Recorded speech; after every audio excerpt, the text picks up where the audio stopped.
people are dealing with already quite stressful, busy lives, and then just this, they get extra stresses and pressures.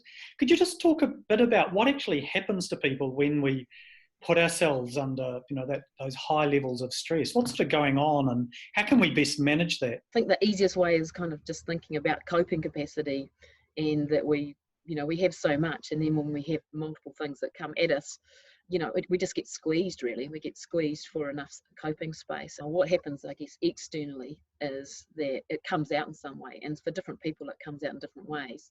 For some people, they can feel more emotional. And so more emotional might be tearful, but it might also be kind of quite irritable and intolerant for things happening around them, but also for the people around them, particularly sometimes the people that are closest to them. So that's something we quite often see when we're out on farm and it's busy on farm, because at the moment obviously there's a lot of people feeding out and having to shift a lot more because there's not a lot of feed around, coming in kind of tired, and then internally the pressure, I guess, is that the kind of worry and the thinking about how am I going to keep up through winter? Am I going to have enough feed? Am I going to what am I going to do with this extra stock that I haven't been able to get away when I thought I was going to get it away?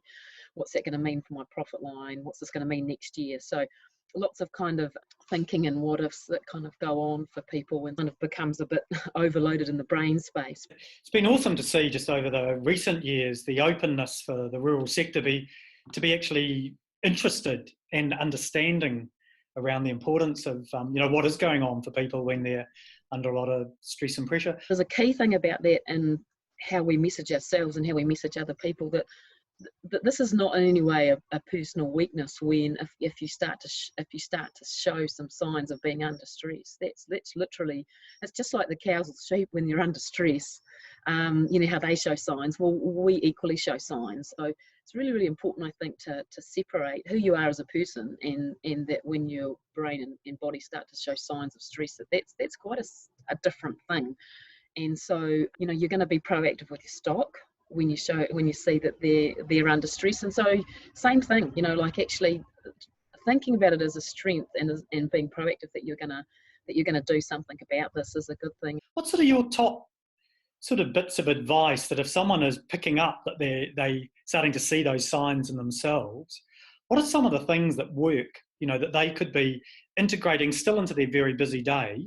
Yep. That might actually just help them manage those things? What would be your top 3 or 4 things that you would say the science says are good things to be doing? When we get under stress, we tend to often really speed up or really slow down. If we're speeding up, it's actually kind of recognising that speed upness, we think we're going to be more productive, but actually we start to become more inefficient. We become a little bit like a headless chicken, kind of running around trying to do lots of different things. So if we can just be aware of that and start to slow down. And how do we slow down? Well, it's things away from the farm tasks that give us a release in some way. So that could be moving our body by some kind of exercise or sport. It could be that we're spending time with other people and talking about things that are non-farming.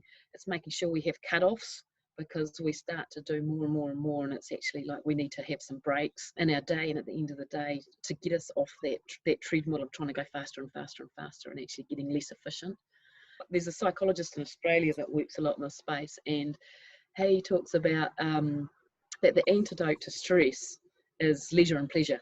And I love that because it's so simple, and that might be a little bit of hunting or jumping on the dirt bike and blasting around, or it might be at the moment jumping on Zoom or the phone to catch up with one of your mates. And it's interesting, there's very strong sporting analogies. Sam talks a lot about this, the way he works is, he works for 50 minutes and then has a 10-minute break. Just in terms of that, the benefits of taking small recovery times just for your performance, why is that?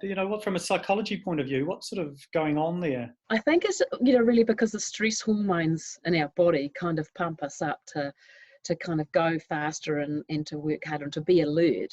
And so that works really well, but, they're only sort of built to do that for sort of distinct periods. And so actually you need to give your body kind of a release from that peak of that arousal, all those stress hormones being kind of up, for them to then function and peak again, as Sam will talk about, quite like rugby, that you need to have those kind of down periods to be able to peak again up here. So yeah, it is counterintuitive, but you know, they've done research, for instance, on taking lunch breaks and then looking at efficiency and decision making, etc., in the afternoon. And the people who take lunch breaks do all of those things, that cognitive work much better.